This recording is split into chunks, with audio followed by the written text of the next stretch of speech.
have joined us, so that's great. So yes, we want to go ahead and welcome Nancy to answer questions about now that you've paid your membership with Nae4 Ha, what happens next, or how does it benefit you? And so we're going to turn this over to Nancy. I am actually going to jump off if that's okay with everyone. When you're done, just leave the meeting and it'll all close out, and Charles then will make the recording available. And Nancy, did you know we're recording, right? And hoping to post it for others?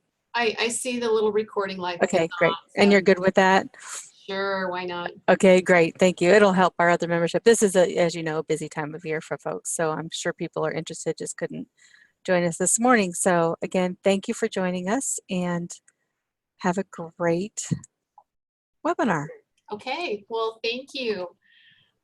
So I guess we'll go ahead and get started. It looks like I see 3 others besides Gemma on the call, so we'll just kind of get started. I do have a PowerPoint presentation that might help with a few visuals. So if it's okay with everybody, I will just start by sharing my screen and we can walk through that. I am totally open to this being a casual conversation. It's not really intended to be a formal presentation. I would rather answer your questions if I can, rather than just put you through a series of stuff. But I'll start by sharing my screen and going through the PowerPoint presentation. And please feel free to just jump in and ask questions, whatever seems most appropriate to you. So do you all see a slide that says State Visit, National Association of Extension 4-H Agents? Yes. Okay, thank you. For some reason, it didn't come up the way it usually does on my screen, so that's a little disturbing, but we'll work through it. So, as I'm sure all of you already know, Nae4 Ha, National Association of Extension 4-H Agents, is an organization that is intended a professional association for 4-H youth development workers. You all may have seen an email come out very recently this week from our national president regarding branding and potential logo and or name changes. And if you have any questions about that or want to talk about that, we can certainly do that before we're done. It is a brand new thing. It was something that I've been on the board just since November. So my understanding is this has been talked about before, but the spring board meeting was the first time that I've really been involved with the thinking along these lines and that kind of thing. So I hope I can answer some of those questions for you. I may not be able to answer all of them, but I'm really good at saying, I don't know, I'll find out for you, like every good 4-H'er might. Nae4 Ha is dedicated to promoting and enhancing and advocating for 4-H development professionals. That's part of what we do. We have just over 3,500 members nationwide. So that's kind of a cool thing. Huge numbers, pretty good numbers. So there are several different types of memberships. Most of us are familiar with the active member, which is primarily the extension professionals. Those folks, for example, I'm an active member. Other types of membership would be life members, which is a category for retired extension professionals. There is a fee to be a life member, but it's a one-time fee. Right now it's $240, and then you're a lifetime member. Some state associations choose to pay a lifetime membership for their retired extension professionals when they retire. Others don't. Others leave it up to the individual if they want to become a lifetime member or not. I'm from Idaho. If some of you did not know that, in Idaho, that's what we do. But we don't have huge numbers retiring every year either. So it's something that our state association can do. Another type of membership is the student membership, and those need to be current college or university students with full-time status, and their membership dues are half of the active member dues. So it makes it a little bit more affordable for them to learn more about the 4-H youth development profession and get involved on a professional level before they are active extension professionals. There's also an affiliate membership type, and that is for other youth development professionals outside of extension.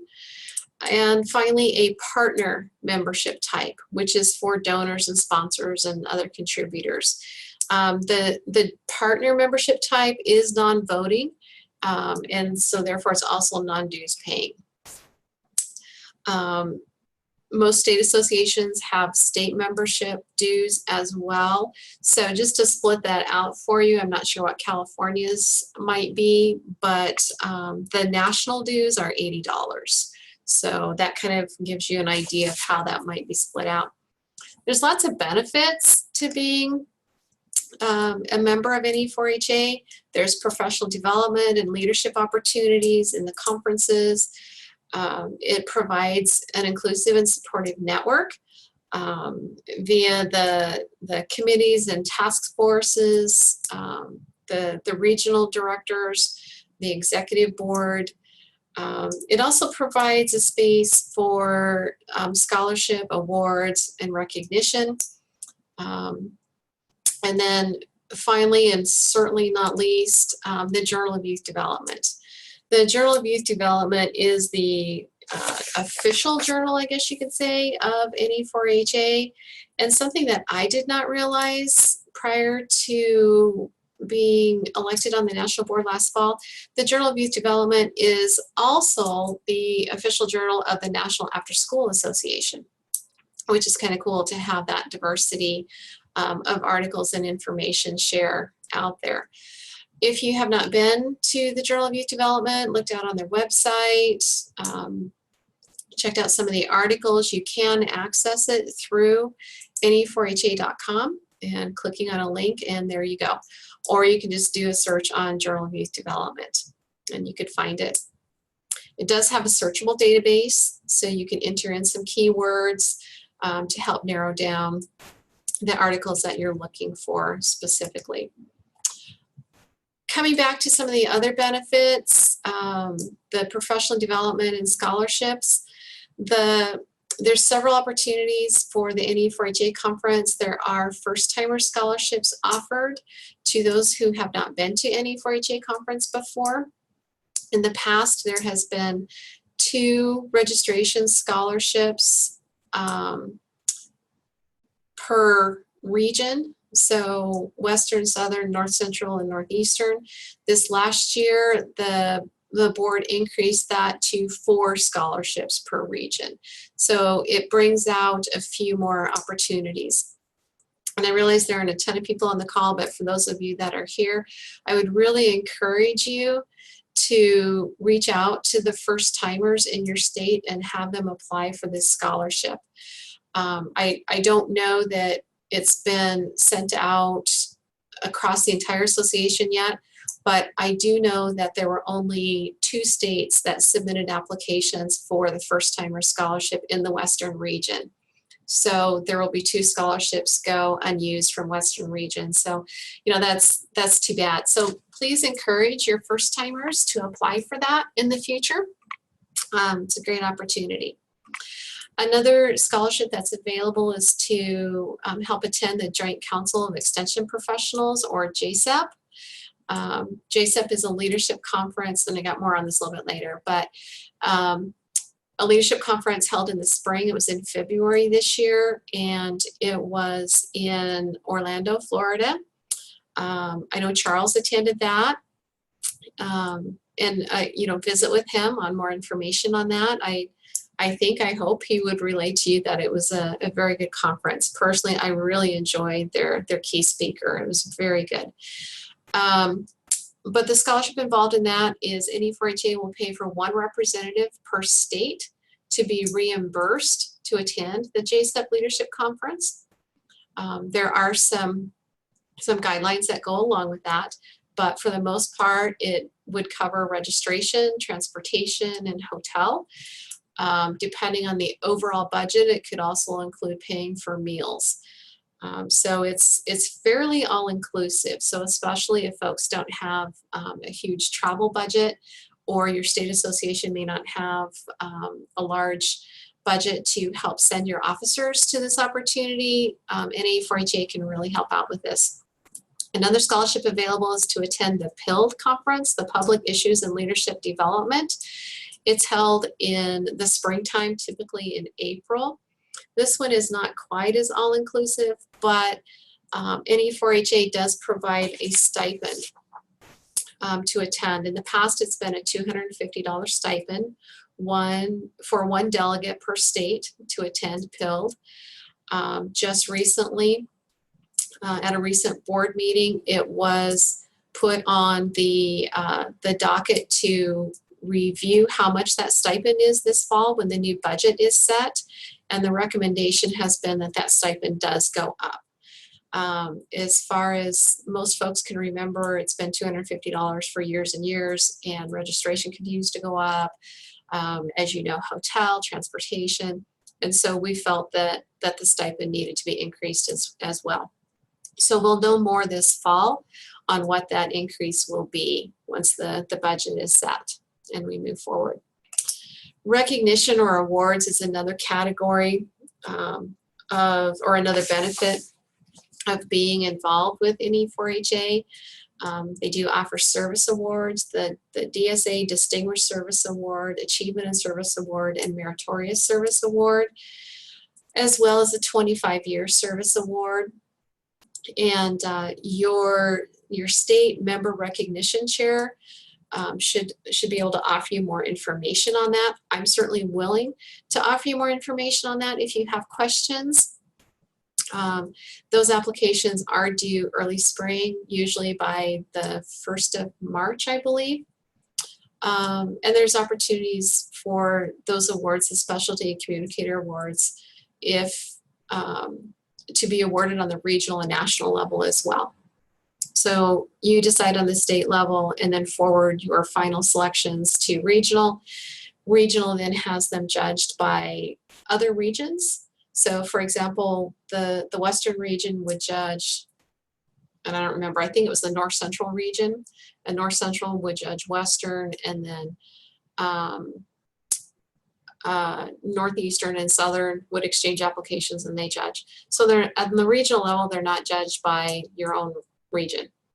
And then they go to, those selections go to the national level, which is pretty cool. And then they're judged again to select one award from each category. So those are great opportunities as well. Just a quick look. Again, here's the service award.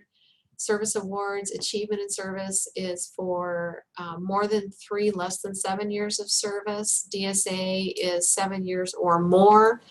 MSA is then 15 years or more. And then of course the 25-year is 25 years or more of service. The number of awards that each state can award is based on how many members you have. You would be able to recognize on the national level one each of ASA, DSA, MSA if you have less than 50 members or 50 or less. If you have between 51 and 100, then you would have a second ASA and DSA. It's based on 50 member increments from there on up. So the more members you have, the more opportunities that you have to give awards. So. Specialty awards, here's a quick list of the specialty awards available. Again, these are all posted and available with more information by usually around the 1st of the year, every year. So there's also a communicator award category, and these are some of the categories for the communicator award as well. There are both individual and team communicator awards, as well as specialty awards. I should add that too. This past year, they decided to award one per category, so it can be either a team or an award, team or an individual, is my understanding. So that's one change that came about this past year. Again, the award process, we've already passed that, but the packets, as I said, are usually available in January each year. All of the applications are submitted electronically. The state deadline is March 1. If your state sets an earlier deadline, that's up to you. You can certainly do that.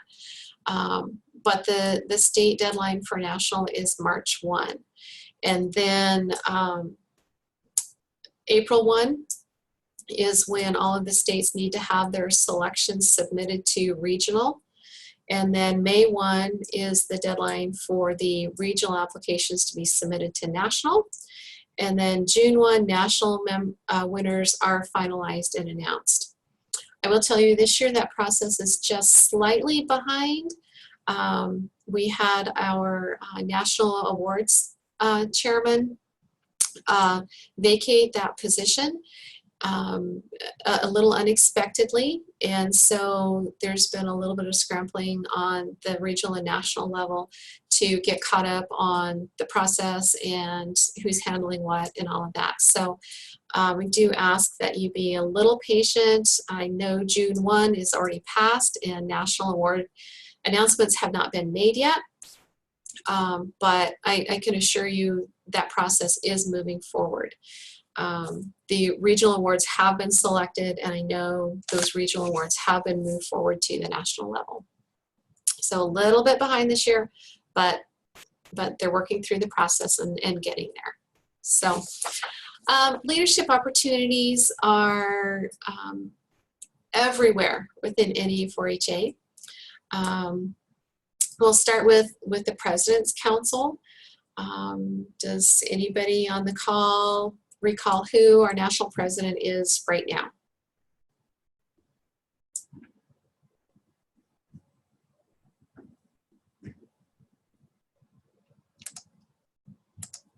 Any idea? Yes. Okay.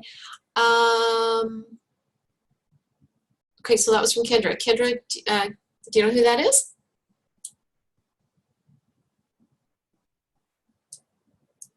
I don't know him personally. I have his signature on one of my awards. Oh, there you go. There you go. Okay. Yeah. We'll let you off the hook. Yeah. I just this past year have met him personally. A really nice guy. His name is Casey Mole.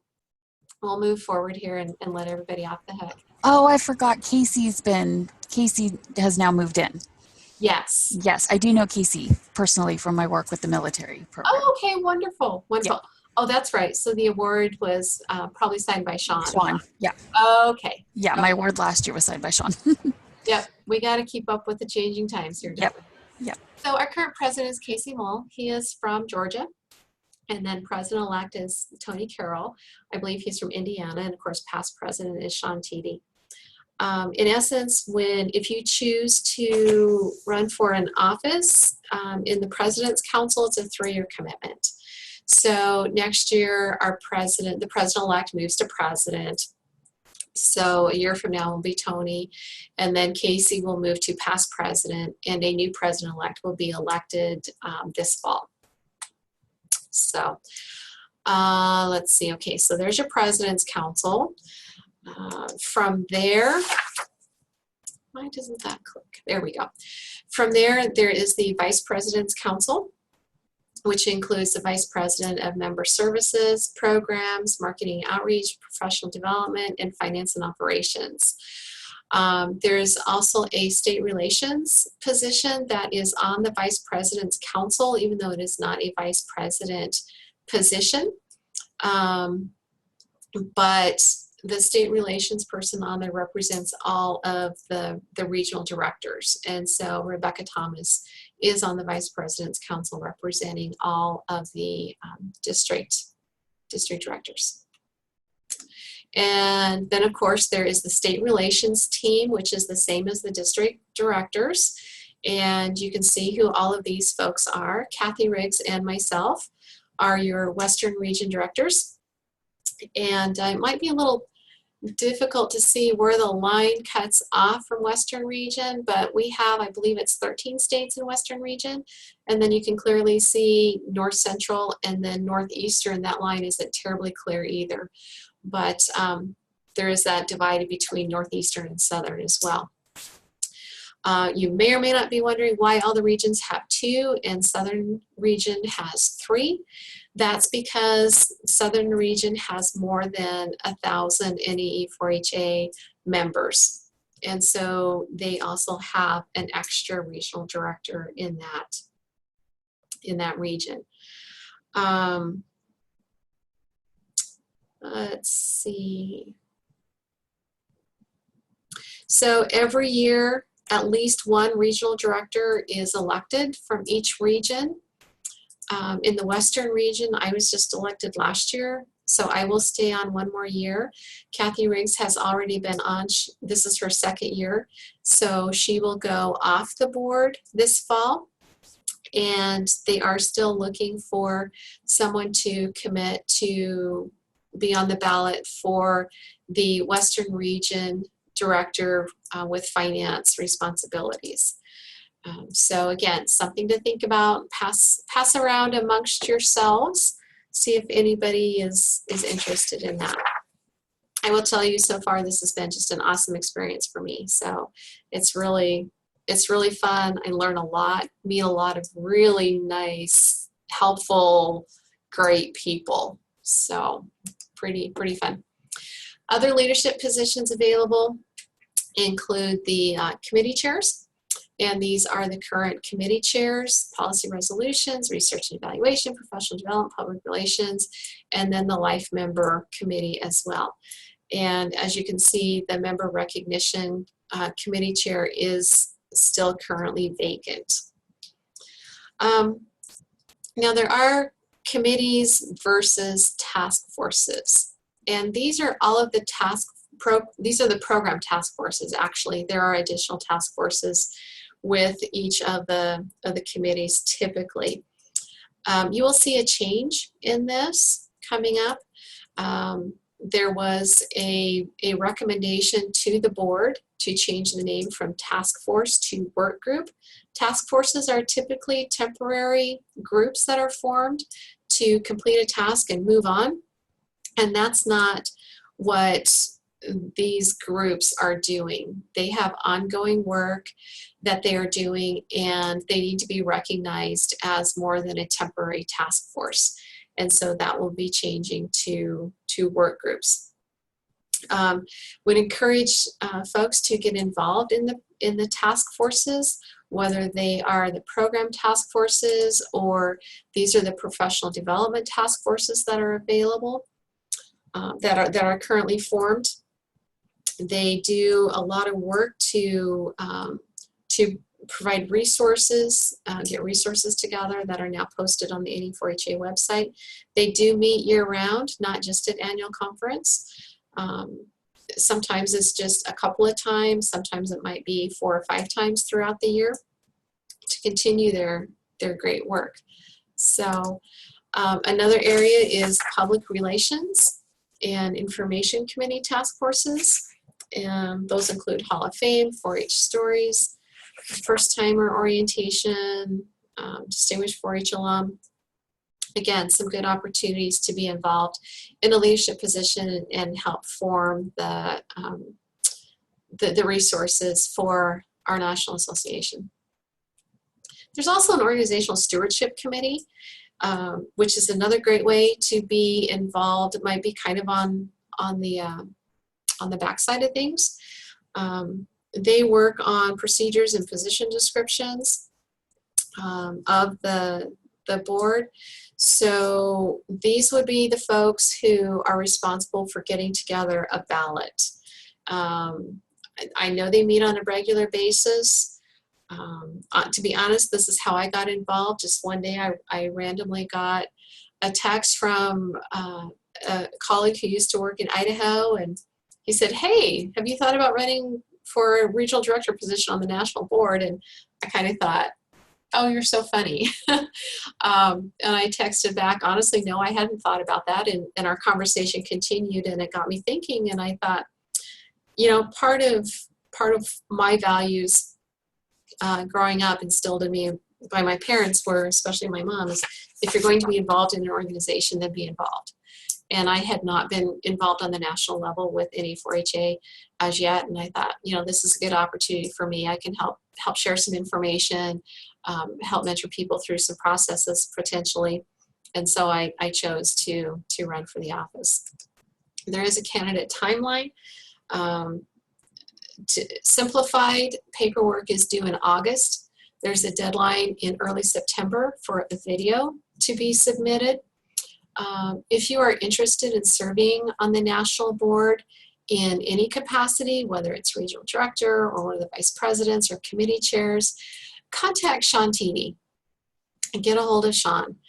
And he can help direct you through that process. It's really not scary. It's fine. Just a little bit about the national conferences coming up. Columbus, Ohio is the location for this fall. It's October 7th through 11. As you know, registration is open now. So now's a good time to get registered, especially if your fiscal year ends July 1 and you want to spend some of that leftover money to come out of this year's budget rather than next year. From what I've seen and heard, it's going to be a great conference. So personally, I'm really looking forward to that. 2019 is at the Greenbrier, in West Virginia, and it's later in the year again. It's in November, that first week in November, 2 through 9. Again, this will be, I think, a great conference, a great experience. My understanding is the hotel is a little on the pricey side, so start saving your nickels and dimes now. Great experience, great opportunity to get out to the East Coast and experience that. So, and of course, in 2020, Western Region is hosting again. We're hosting it here in Boise, Idaho. We are super excited about it. We have a lot of planning underway. We've met as a planning committee numerous times already. This is downtown Boise that you see. Of course, it's in the fall with all the beautiful colors. You can probably see a construction crane in the background too. Actually, it's pretty much done. There has been some construction downtown, building a couple of new hotels around the conference center where we will be holding the conference. So there will be, I believe, 4, maybe 5 hotels that we have contracts with that will be conference hotels. So there will be a variety. They're all within a block of the conference center. So there will be some good variety and some really great experiences. There's lots of room to stay in Boise. So the Joint Council on Extension Professionals already talked about this a little bit. It's held in the spring. This is comprised of all 7 of the national associations, and you can see all of their logos there. Normally, I would quiz you what are all of the associations in JSEP, but the last time I did that, I had the slide up, and they said, well, they're right there on the screen. I went, oh, yeah, duh. So maybe next time we'll change the slides so they come up on the next slide so we can still quiz you on that. But anyway, this is a leadership conference for your state leadership, although anybody can come. It is not limited to one person per state. It is not limited to just the officers in your association. Anybody can come. But it is a leadership conference, and that's the intention of that.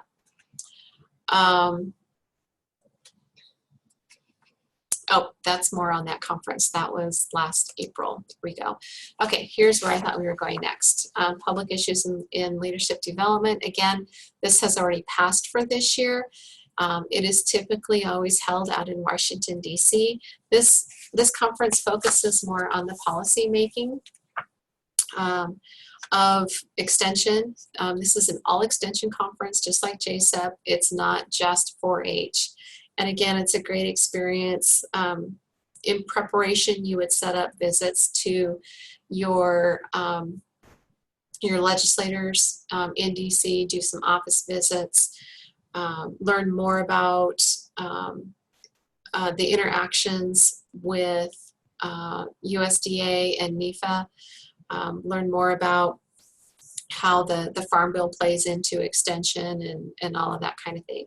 So it's a very good conference.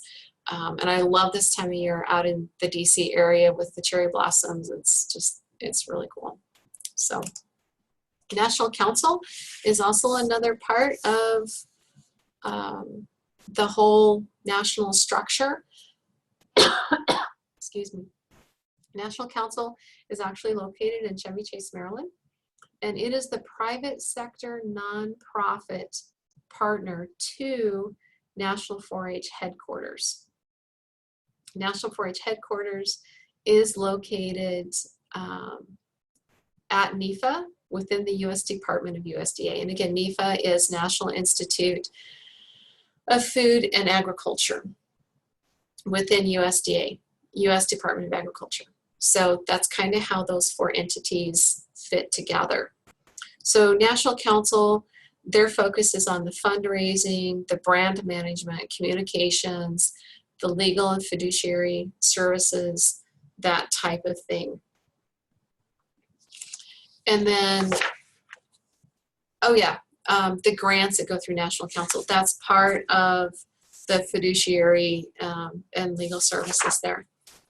So the emails that you might see come out from National 4-H would have some of these grant opportunities in there.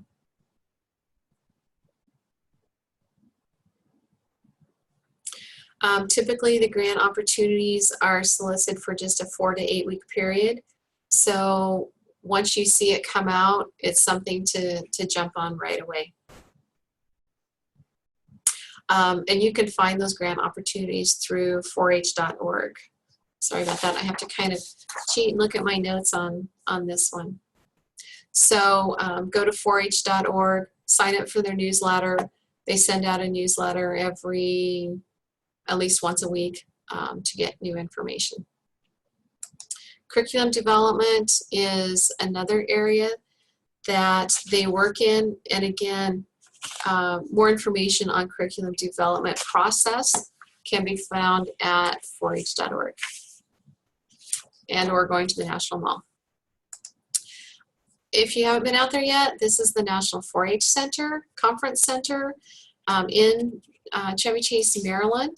This is where the kids go when they go to National 4-H Conference and when they go to Citizenship Washington Focus in the summertime. So if you have delegations going out there and you haven't been out there yet, you can see this is where they're going. It's a really nice conference center. They have hotel rooms for up to 800 plus guests. They have meeting spaces. They have a cafe there. They have a dining buffet. They can do banquets. It's really an all-purpose conference center, and very nice, very nice. So then you go to National 4-H headquarters. As I already said, they are a division of Youth and 4-H within NEFA. They are the federal partner for the Cooperative Extension 4-H programs. And they have the stewardship of the 4-H name and emblem as a federally protected a federally protected mark. It's actually protected by a congressional act. They provide leadership for the mission content areas, as we know, citizenship, healthy living, and science. Some of their responsibilities include professional and volunteer development. You may have seen some of those opportunities come out. Research and evaluation. They work with the National 4-H Conference on behalf of the Secretary of Agriculture. So again, that's the federal side of the national structure. They also offer some grants through NEFA. And these grant opportunities, I wish this was on the screen or someplace I could copy and paste it into your chat box, but if you go to nefa.usda.gov, that's where you would find your grant opportunities.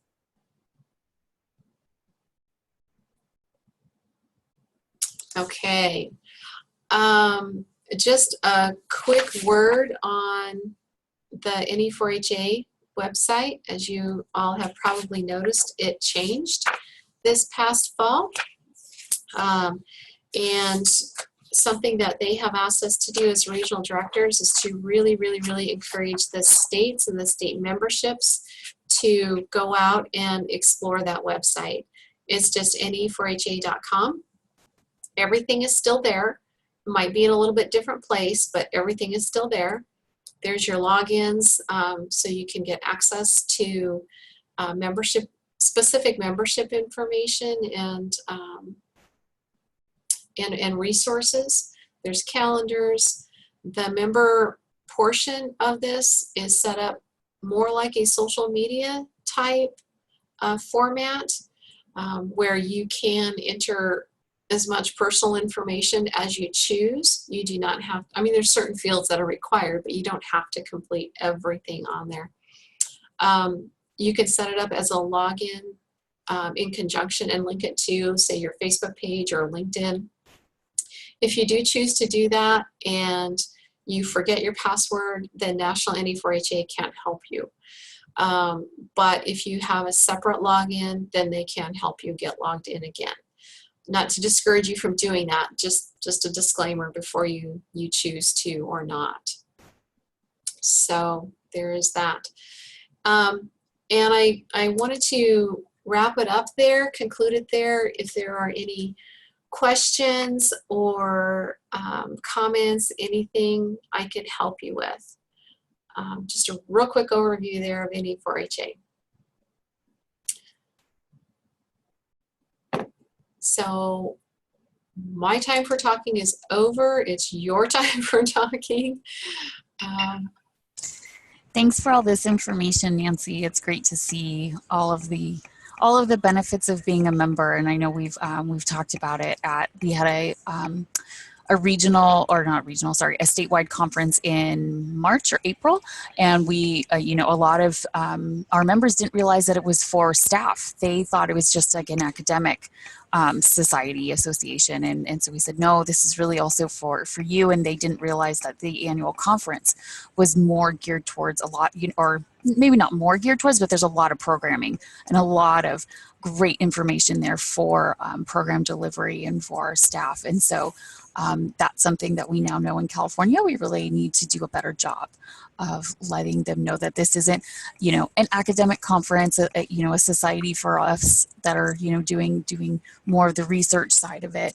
And so we are hoping that we can get some more people engaged in both the national and state association. So thank you for all of this information, and I'm sure plenty will enjoy watching the recording and learning more about what is out there for them.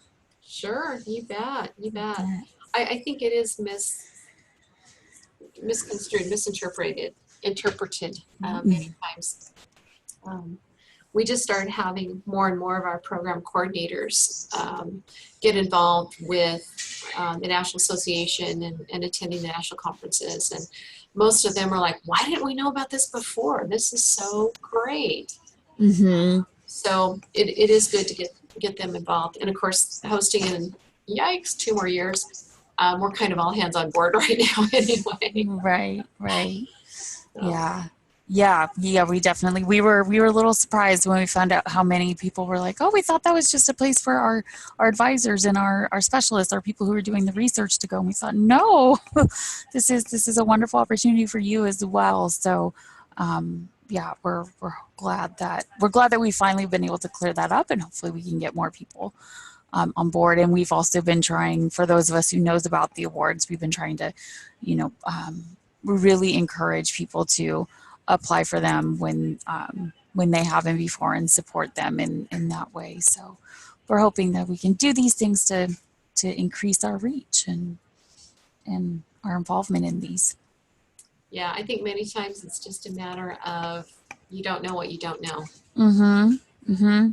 So. Right, and it's hard to think about, oh, I deserve an award for all the hard work I've been doing. So this year we got one of our military installations to finally submit an award. for great. that. So we were excited for that. Say, you know, we thought you've been doing all this work for so long. You do such great work. We need to highlight it. And they said we didn't even know this award was an option or available to us. And so we did learn a caveat there for just so everybody knows that if you want to submit the award for regional or national, somebody has to be a national, a member of the association at the national level. So you can do this, you can apply for the state award by being a member from the association within the state, but then to move it up to regional and national, somebody does need to be part of that association, which for the team awards, usually there is somebody, but if you are applying for an individual award, then that's just good to know that if you want it to go be considered for regional and national, you do need to be a member of the Yes, national absolutely. committee. Yeah. So, yeah, so we did have that that little glitch to get through, but it was fine. It was good, and I mean, it was totally worth it for you know, to submit the award because we're doing all this great work, and so I'm hoping that they're actually, you know, getting enough people to go through, or that enough awards are submitted for consideration because we're all doing great work and we need to, you know, share that what we're doing. So Yep, absolutely. great. Absolutely.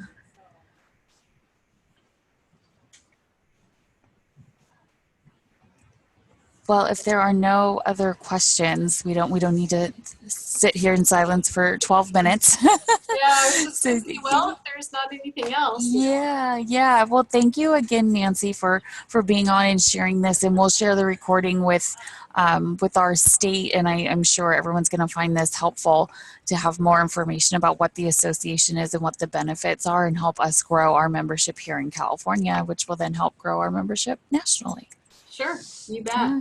All right. Thanks, Nancy. Have a good day. Thank you. Good to Thank see you you. all. Bye. Bye-bye.